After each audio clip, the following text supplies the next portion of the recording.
I think all that was relevant and meaningful has already been said on the questions you asked me and generally on what is happening in the world. But with regard to relations between US and Europe, Brahma said that the underlying trends in US policy are such that these are likely to continue and outlast Trump. On the other hand, we had Mr. Sexton say that there is a pushback, that there are other voices in the United States, and as things become more complex and the costs are evaluated of the policies that are being pursued, then things might take a different shape. My own view is that the relationship certainly will not become irreparable, though there are serious tensions that are developing in the US-EU relationship. And the rhetoric that is being used by President Trump is worrying Europe a great deal. If you read the European press, there's a lot of concern being expressed about Trump and the United States policies, and there's a lot of nervousness about what this might mean for the transatlantic relationship, and these are serious commentators who are looking ahead.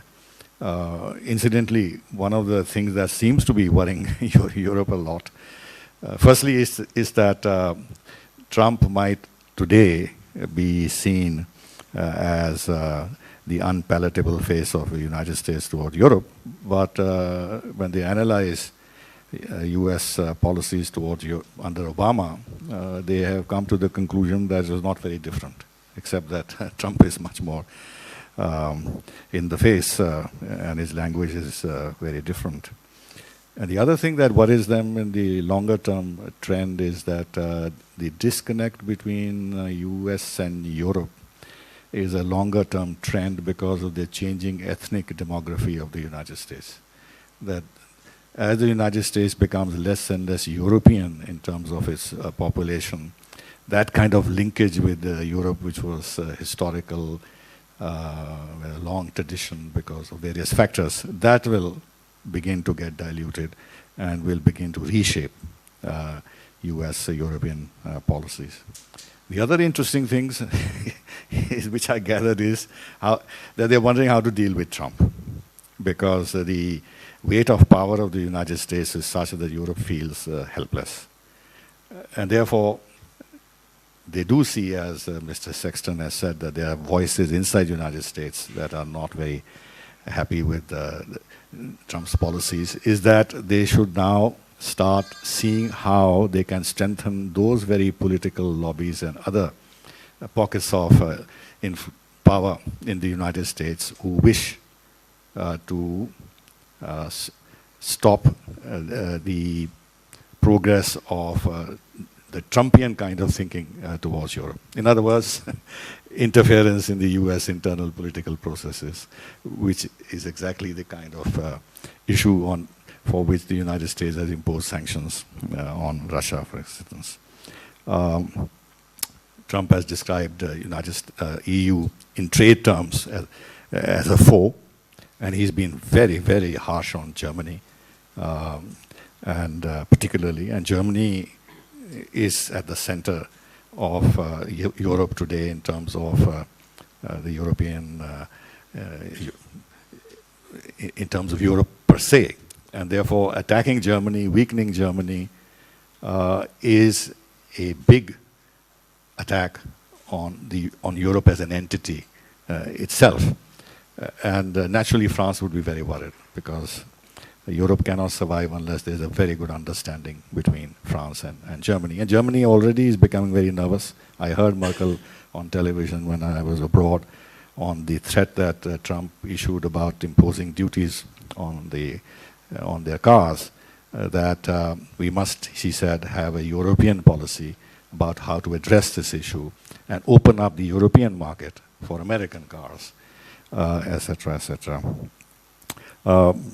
Trump has been lauding Brexit, pushing for Brexit, and in fact, he made some very undiplomatic noises in London when he praised Boris Johnson and thought that May had not followed his advice, which was to sue the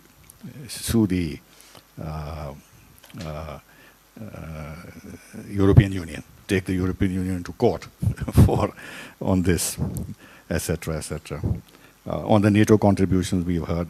The other thing which Europe feels very strongly about is values. That for the first time, maybe it's not the first time, Mr. Sexton may be able to recall what might have happened in the past, but on the issue of values, which have been at the center of so many of the actions that Europe and United States has taken together, including in West Asia and the Middle East and the regime change and spread of democracy and everything else, human rights, that on this a serious gap is developing, and Merkel has said publicly that on values, now there's a clear difference between the United States and Europe. But then there are more reassuring noises that are coming from other parts of the administration, whether it is Mattis or Pompeo. On NATO per se, in terms of US participation in NATO, according to the Europeans I talked to, there isn't much change at all. In fact, in terms of operations, NATO has been insulated from the rhetoric about burden sharing and everything else.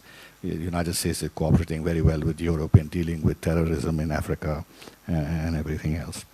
There is a huge anger in the European Union about the extraterritorial application of US laws.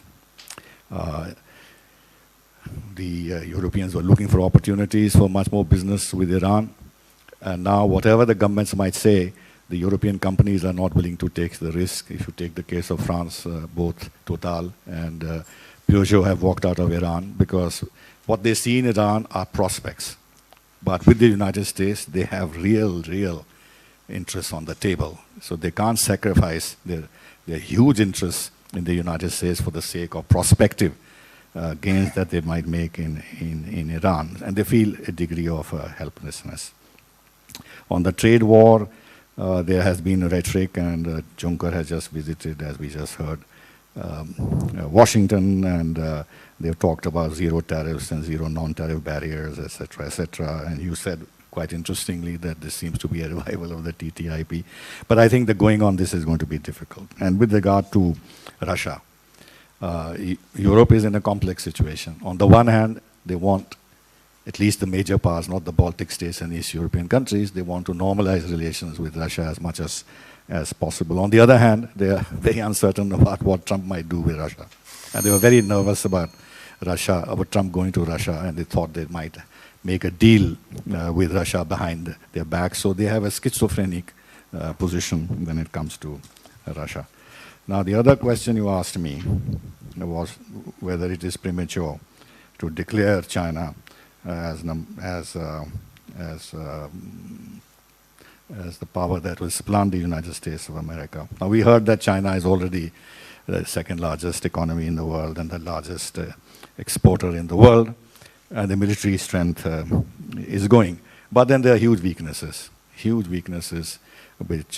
which will not allow China to exert as much global power as they might aspire to in terms of their grandiose plans, Belt and Road Initiative and expansion of their navy, etc., etc. First of all, unlike the United States, which has a huge number of bases abroad, military alliance system with actual troops stationed in so many countries and very, very powerful armed powerful military. China has just one base in Djibouti, which is part of so many other countries having bases there. And in Gwadar, they might be doing something. They have no allies, barring Pakistan. So how are they going to project power? It's not going to be easy. And then we hear a lot about China's vulnerability on the economic side. A lot of economists and serious economists who believe that China, the economy will run into trouble. And China has been very, very nervous about a trade war with the United States, although Xi Jinping and others are putting up a brave face and are threatening to retaliate. But a lot of people actually question the capacity of China to really wage a war against a trade war against the United States. And the cost of this to China in terms of loss of employment with so many companies going down, etc., will be huge, which will then have political repercussions. And finally, just half a minute, that it's not China. If there is a pushback to US power, after all, US has been dominant power in the world, but India has resisted the United States on so many vital strategic issues, whether it's the NPT, our missile program, and everything else. So it's not as if China can dominate the world. There will be a lot of resistance, which will come from India, which will come from Russia, which will come from Europe, and which will come from the United States. So therefore, let us not for a moment assume at all that China is in a position to replace the United States as a global power or be equal to the United States in the foreseeable future. I'll stop here. Thank you, sir. I might add one short point. The Chinese model, political and economic, is most unattractive. I don't know which country, barring some African states, Uganda, might follow it, but I'm very doubtful.